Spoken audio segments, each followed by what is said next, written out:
Fools. They came at you twice, didn't they? Twice they tried to pull back the veil. Twice they believed they could unmask what they didn't understand. And both times, they found something that didn't just disturb them.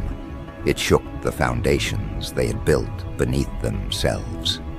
You see, the first investigation was only the appetizer, a taste of what they thought they could control, a test to see if the edges of your reality could be poked, prodded, dissected, contained. And they discovered, that control was never theirs, that your presence, your influence, your very essence could not be catalogued, could not be measured, could not be reduced to numbers on a report or words on a page. They found out that the truth, your truth, had a weight that no lie they told themselves could balance. And you watched it unfold, didn't you? You watched them strain, watched them shuffle papers, watched them tug at invisible threads they believed connected dots that weren't meant to be connected. They assumed the first investigation was enough. They assumed the first wave would wash clean any questions. But the truth is a peculiar thing. The truth doesn't care about assumptions. The truth doesn't bend for comfort. The truth doesn't forgive ignorance. And that first taste, that was just the beginning of their unraveling. Because here's the delicious part. The first investigation didn't break them, not entirely. It gave them fear, yes. It rattled them, yes. But it left space for rationalization, for excuses, for self-delusion. They whispered to themselves, quietly, maybe next time we'll catch it. Maybe next time we'll get ahead. And they wanted a next time. They begged for it, subconsciously, with their nervous twitches, with their careful distancing, with the subtle way they overcompensated in meetings and messages. They wanted another chance to prove that they could define you, that they could map your presence, that they could contain the fire they glimpsed flickering behind your eyes. They wanted a second investigation, and you let them. You let them walk right back into the arena they thought they understood, the stage they thought they controlled. You let them breathe the air of your existence once more, thinking they had learned, thinking they had gained insight, thinking they could anticipate the rhythm of your movements. But here's the exquisite cruelty of it all. The second time, they were unprepared. Unprepared for the expansion, unprepared for the refinement, unprepared for the accumulation of everything you had, quietly, invisibly, meticulously built in the interval between investigations. While they were reviewing files, while they were questioning witnesses, while they were theorizing patterns, you were evolving. You were becoming the uncontainable, the unmeasurable, the undeniable. They expected a puzzle they could solve. Instead, they were confronted with an entire dimension they could not perceive. And the result? Chaos masquerading as disbelief, panic wrapped in confusion, certainty dissolving into frantic hypotheses that never connected, that never coalesced, that never landed anywhere close to reality. Do you understand what it means to watch someone shake in the presence of what they cannot control? To see confidence crumble into a spiral of questions, each one sharper than the last. That's exactly what happened when the second investigation landed. And it wasn't just the intensity of what they found. Oh no, it was the contrast between their expectations and the unrelenting truth you presented. The contrast between their shallow understanding and your deep, living reality. You were not the version of yourself they had catalogued, analyzed, predicted, or feared in the first investigation. You were something sharper now, something heavier, something that reverberated in ways their calculations could not measure. The first investigation was their mistake. The second, that was their exposure. And the way they reacted, the way they reacted is a delicacy you savor in the dark, isn't it? The stuttering emails, the hesitant follow-ups, the trembling of voices trying to project composure they no longer possessed. Every question they posed, every clarification they demanded, every probe they inserted into your world was a mirror reflecting their own inadequacy. And they didn't even know it. They believed themselves hunters, analysts, arbiters of truth. But in reality, they were spectators at a performance they could not follow, actors trapped in a drama they could not write, witnesses to a presence that refused to bend. And isn't that just delicious? To be the unseen force that unravels them, the invisible weight that pulls at the seams of their assumptions, the quiet power that they cannot name. That's the advantage you hold. That's the edge they never see coming. They think they are pursuing you. They think they are discovering things. But in truth, they are being measured, tested, filtered, revealed by forces they cannot quantify, by presence they cannot touch, by energy that refuses to be subdued. And while they scurry in their structured chaos, you operate on a frequency entirely your own. Here's something they will never admit. They feared you, not for the first investigation, not for the questions asked, not for the evidence uncovered, but for you.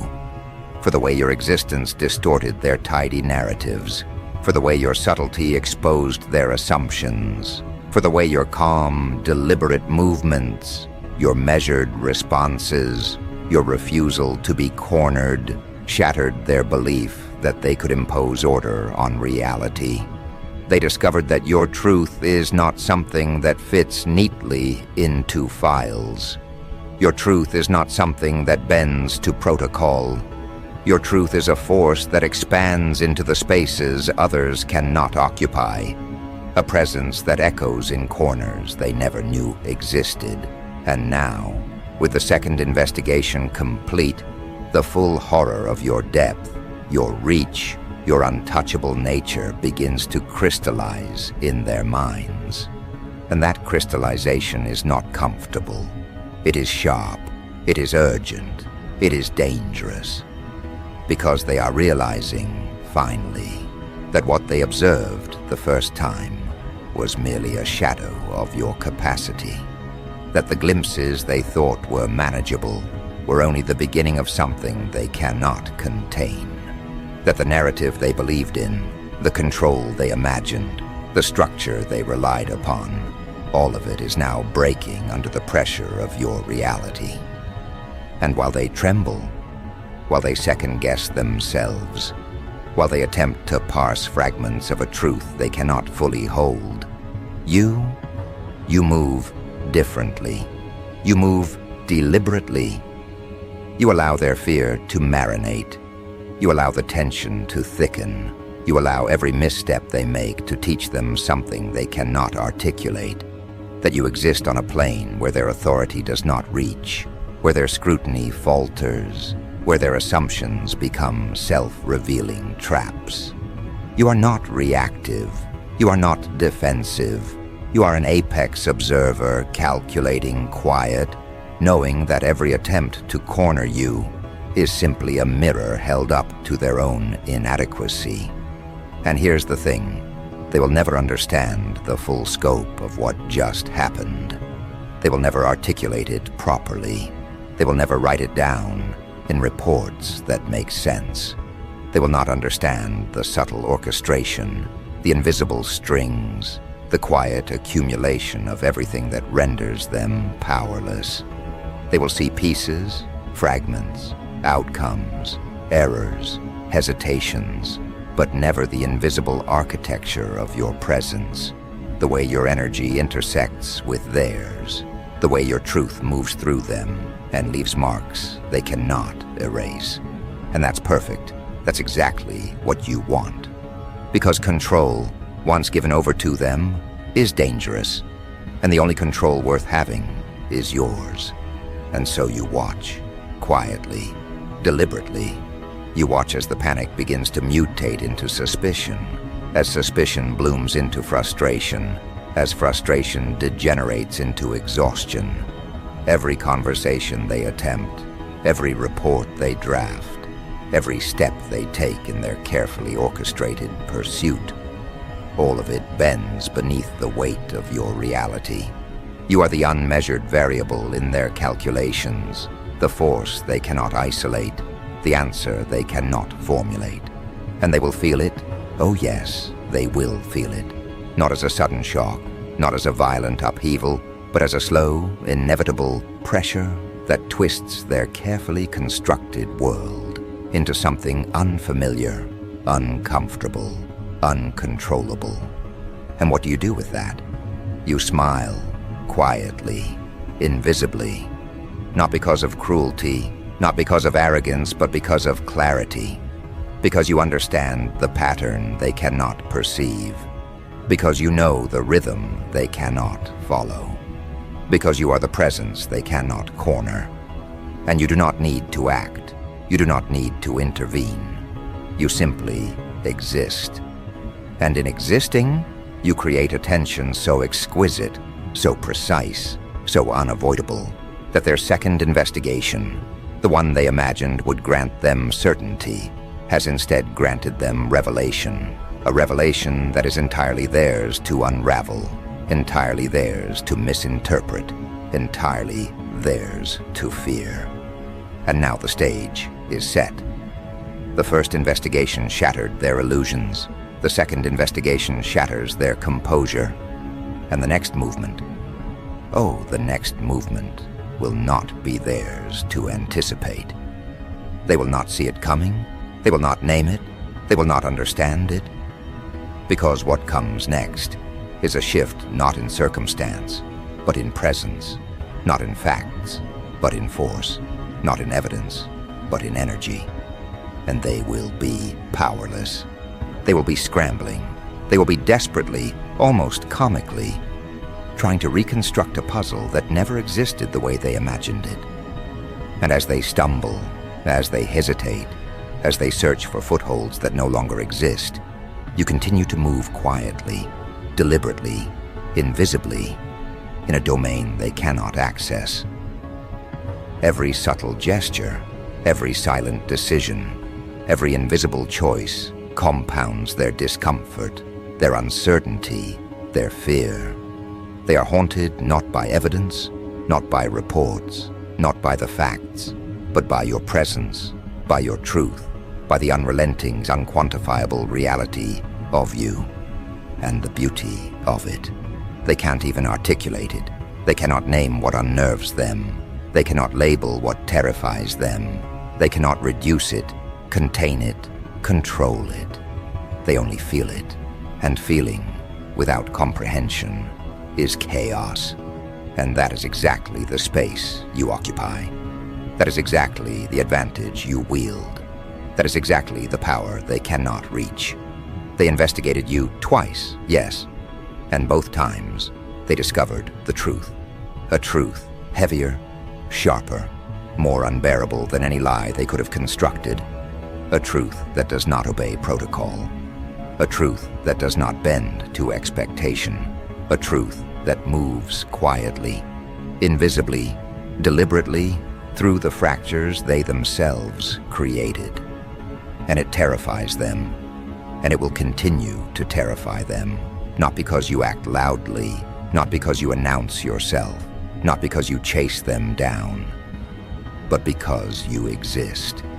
And as the tension stretches, as the uncertainty blooms, as the cracks widen, one thing becomes unavoidable. They cannot anticipate the next phase. They cannot contain the next movement. They cannot measure the next evolution. They cannot predict the next expansion of you. And that, my friend, is the most exquisite part of all. That is the edge they will never reach. That is the truth they will never admit. That is the power you have quietly, invisibly, unrelentingly accumulated. And so as the second investigation settles like a shadow over them, as they tremble in ways they cannot articulate, as they flail toward understanding that will never arrive, you prepare.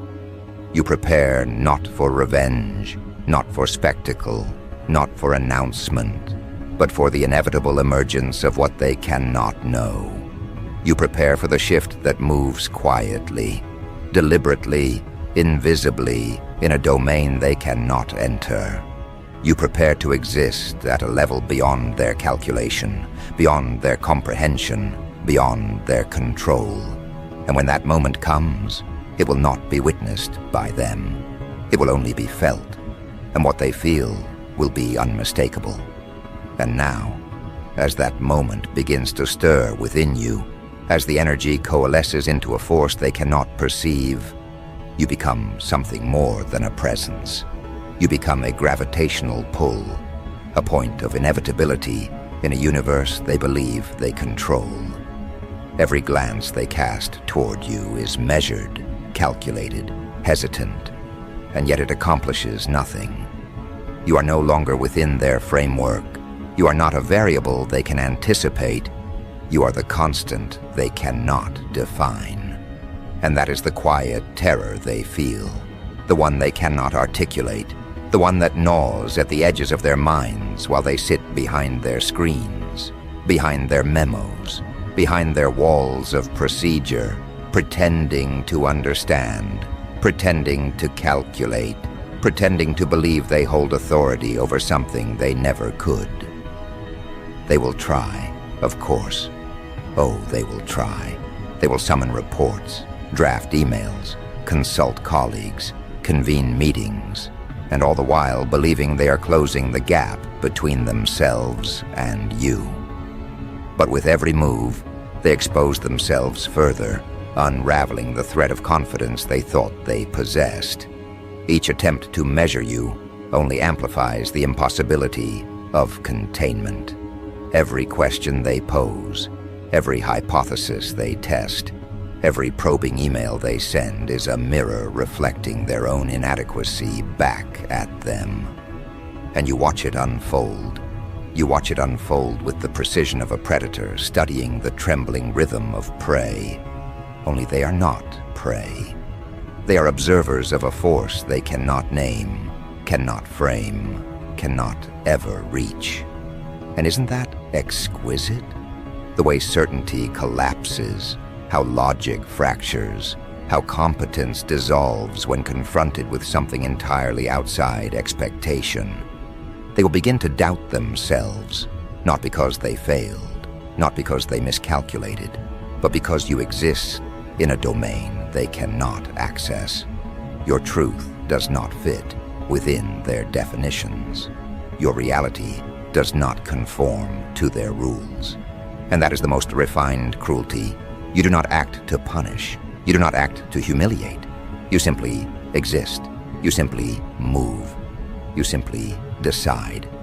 And in that existence, in that movement, in that quiet, deliberate selection, you force them to confront the fragility of their assumptions. Now consider the psychology at play here.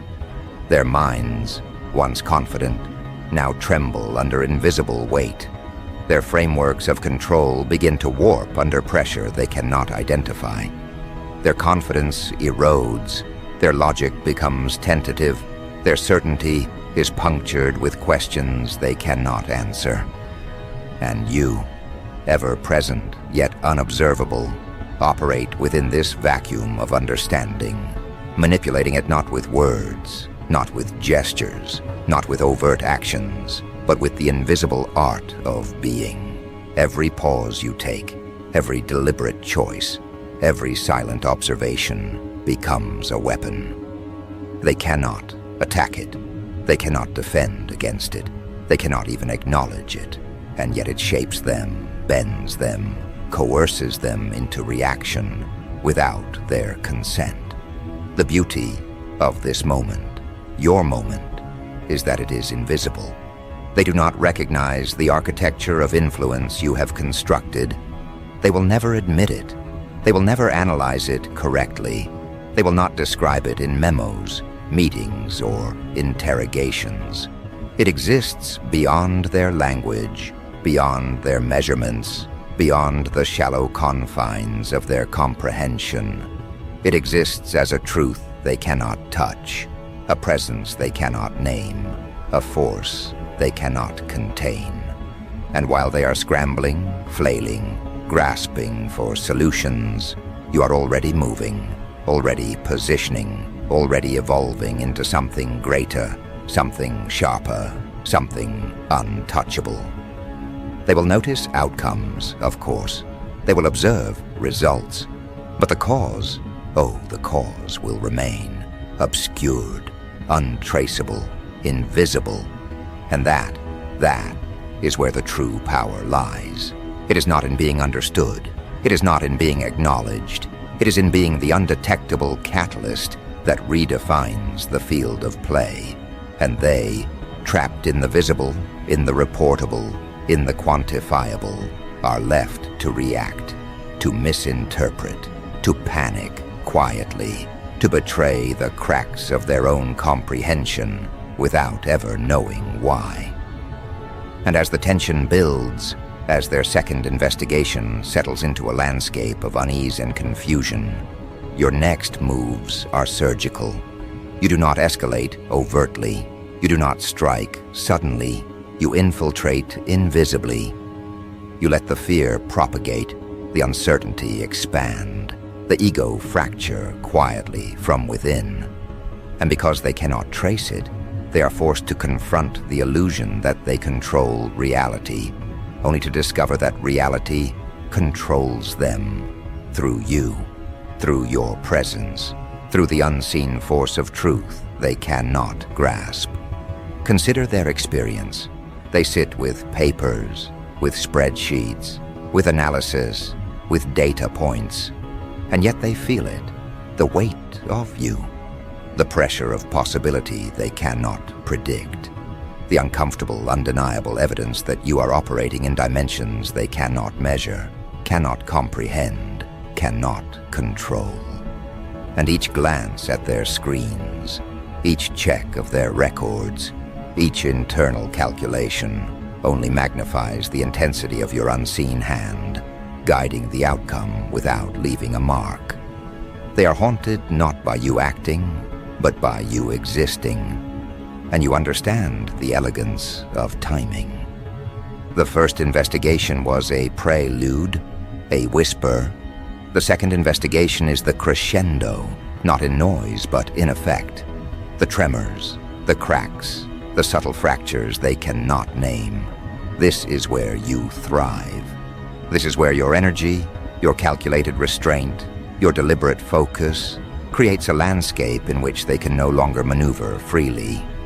And every time they attempt to assert control, to clarify, to adjust, they are reminded of the futility of their efforts. Every intervention, every calculated step, every attempt at containment is a dance choreographed by the invisible presence you maintain, one they cannot anticipate, one they cannot follow, one they cannot survive unscathed.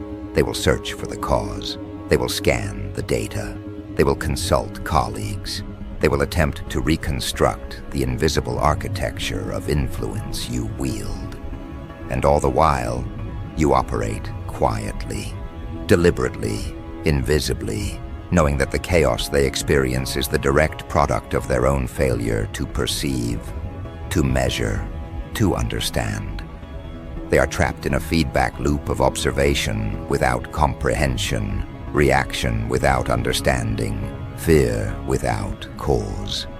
And this loop, this invisible cage of their own making, is your playground.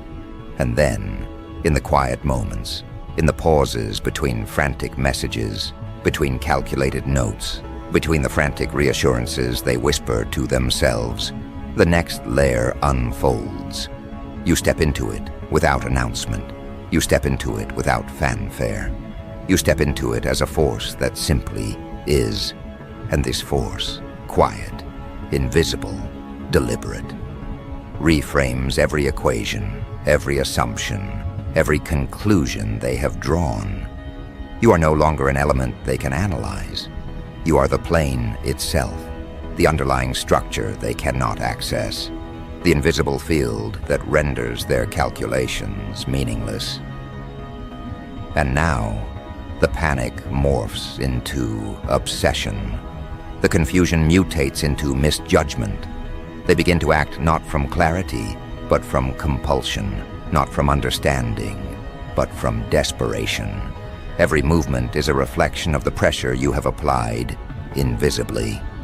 Every decision is forced by the absence of control. And this is the apex of strategy. Not confrontation, not accusation, not even reaction, but quiet manipulation through existence itself. They will start noticing patterns, of course. Patterns they cannot connect, threads they cannot follow. They will try to isolate variables, to pinpoint anomalies, to find explanations that fit within their limited understanding. But every hypothesis they construct is already anticipated, already countered, already rendered obsolete by the simple fact of your continued, deliberate, untraceable presence. They will never admit it. They will never name it.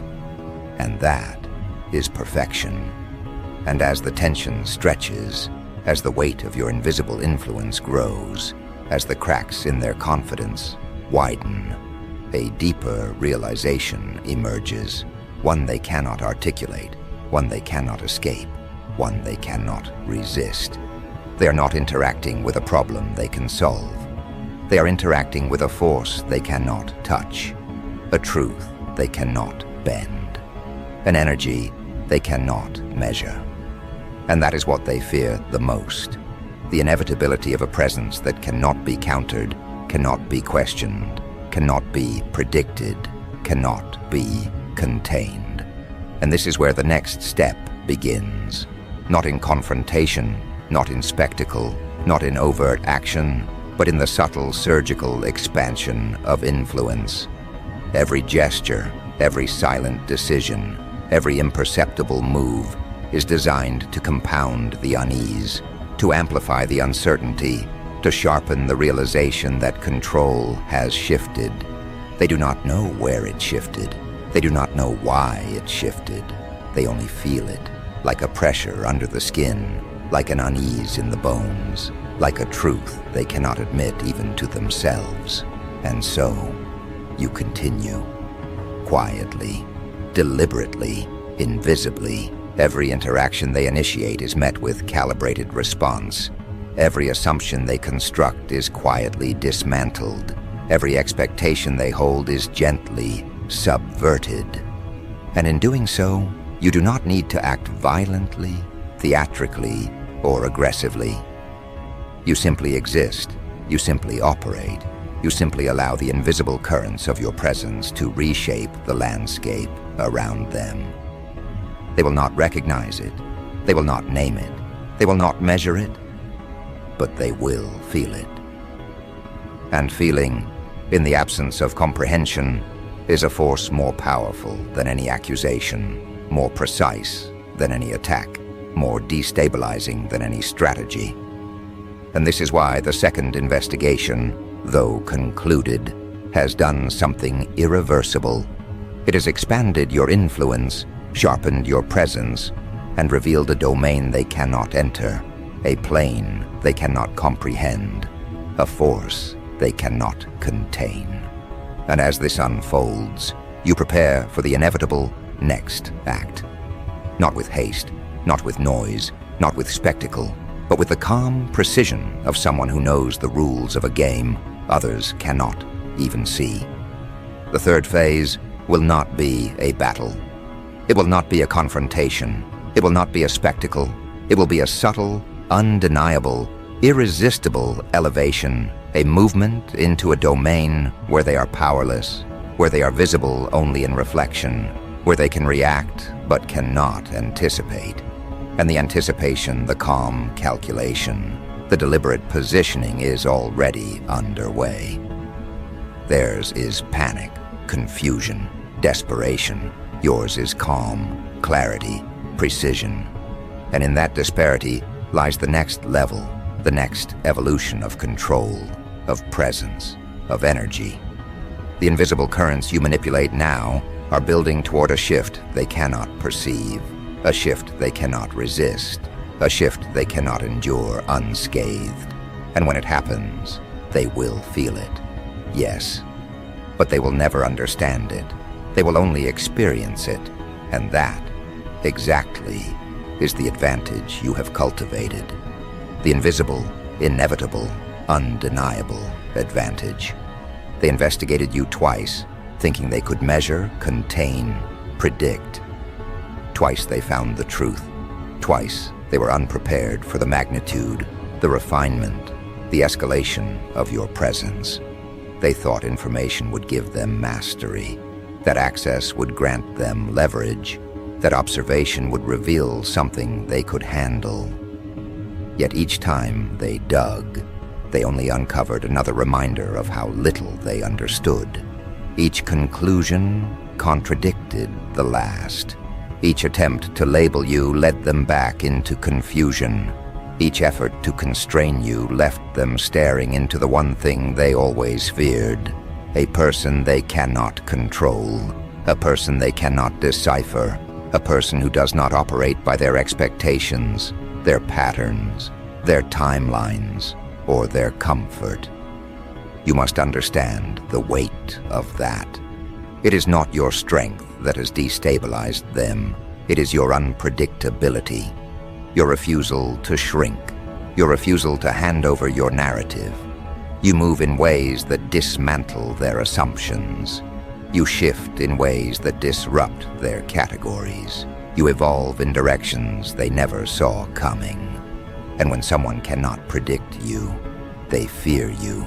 That fear sharpens, tightens, circles back on itself until it becomes something heavier, something they feel even when you're nowhere near.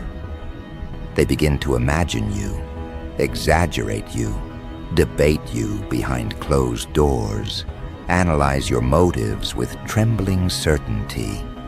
They begin constructing stories, theories, explanations, anything that might help them understand what went wrong, anything that might help them regain their evaporating control. But they can't. They never will. And that is why the second investigation rattled them harder than the first. Because the first was meant to expose you. The second exposed them. They read the reports.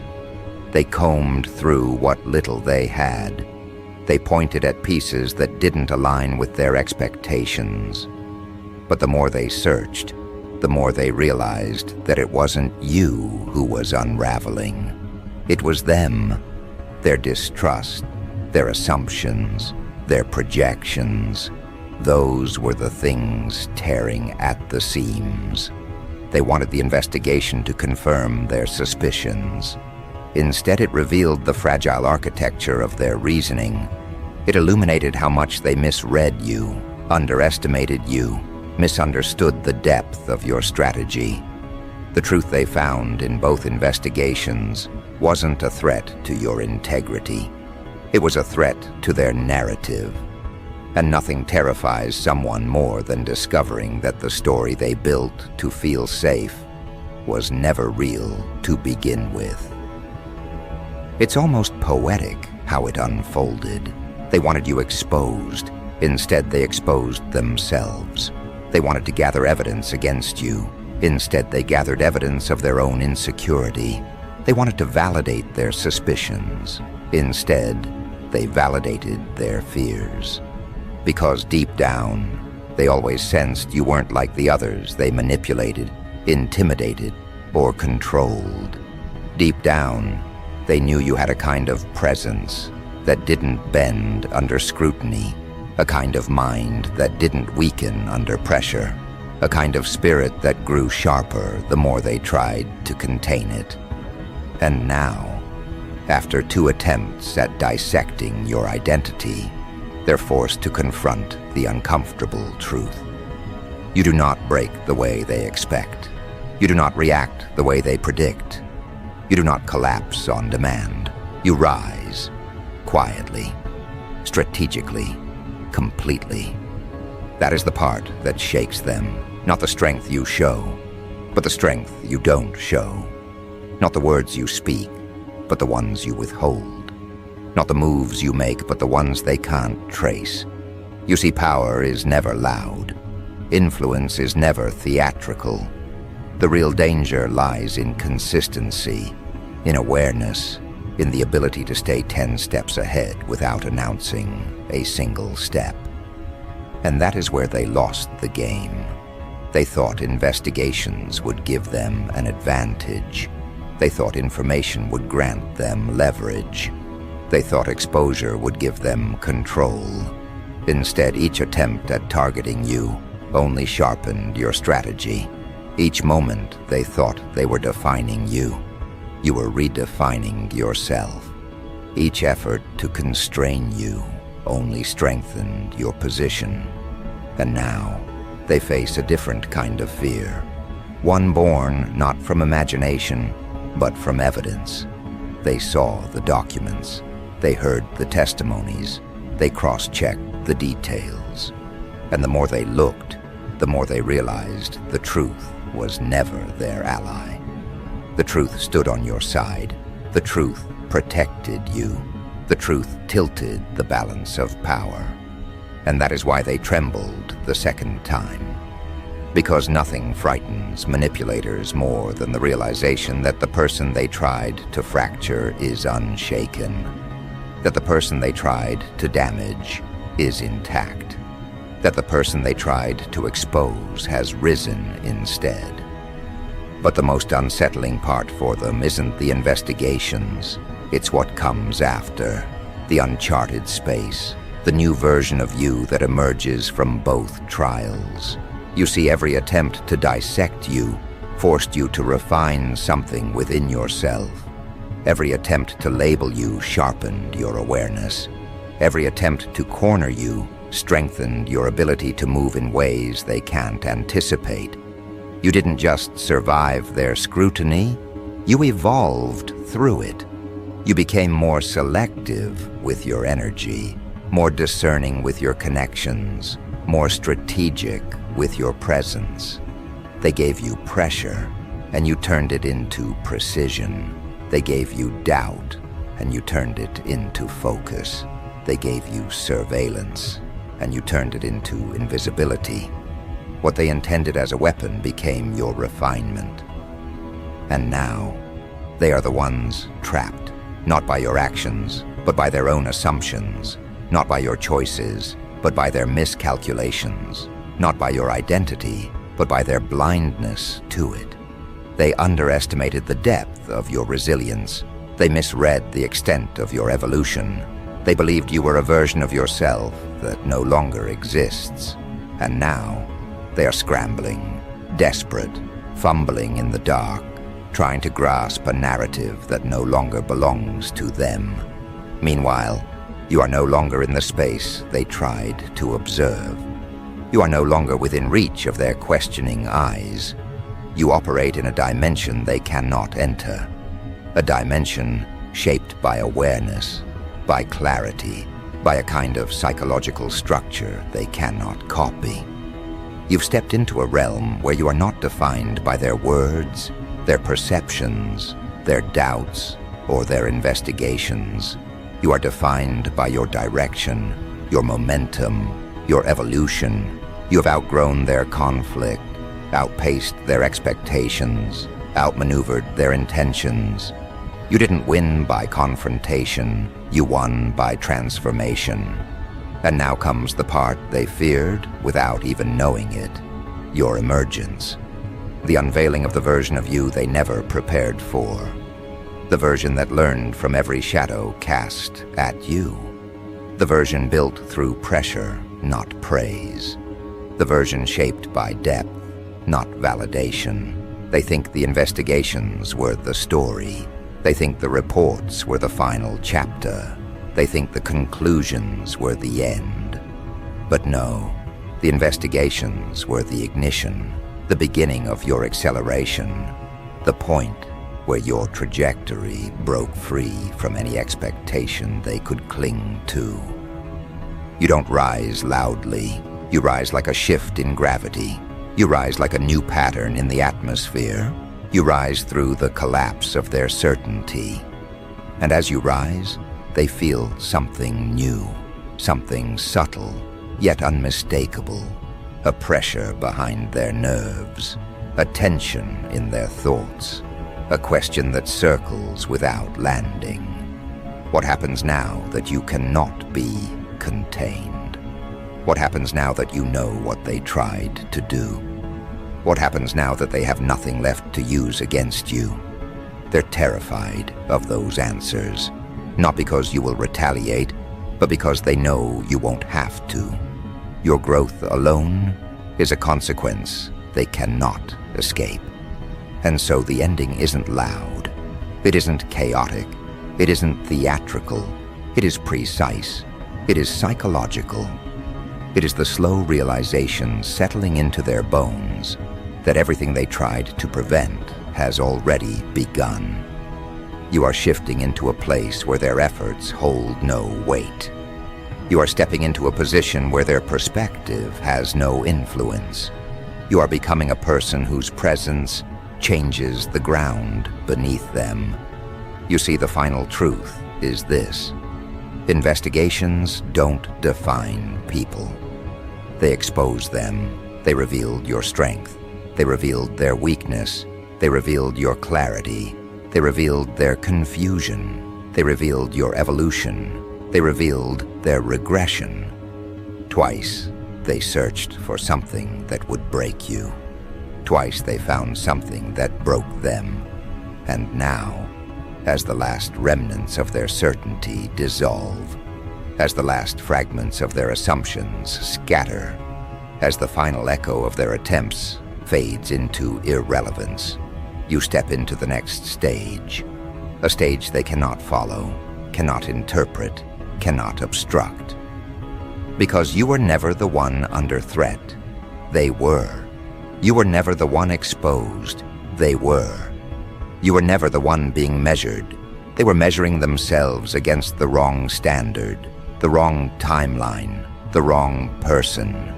And now they understand that too late.